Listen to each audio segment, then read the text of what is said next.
policija? Mafije ili naroda? Imate stri, stran, imate decu, imate obraz. Što mi gledate, gospodine?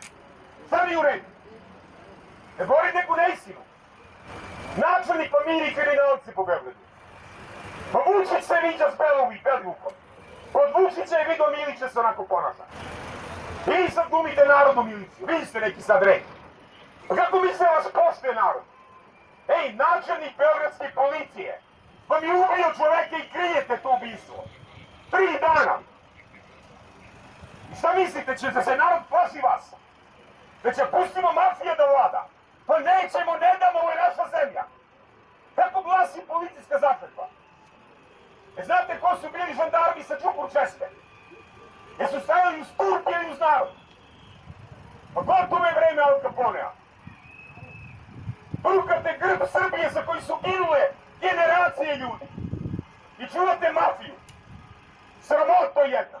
Ja sam narodni poslanik Srđan Milivojević. Kažem vama, vi gospodine, vama sam pre neki dan čitao kako glasi član 27 zakona o policiji. Evo ne bežite. Vratite se ovdje da me čujete sada.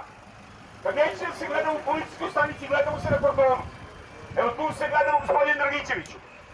Znate će da robijete zbog ovoga. Gde su kriminalci koji su oteli aktiviste iz Resnika? Što još kritikate?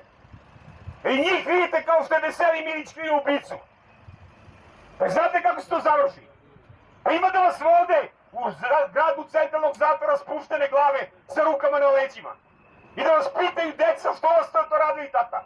Pa nije sramotno bre. Bruko jedna.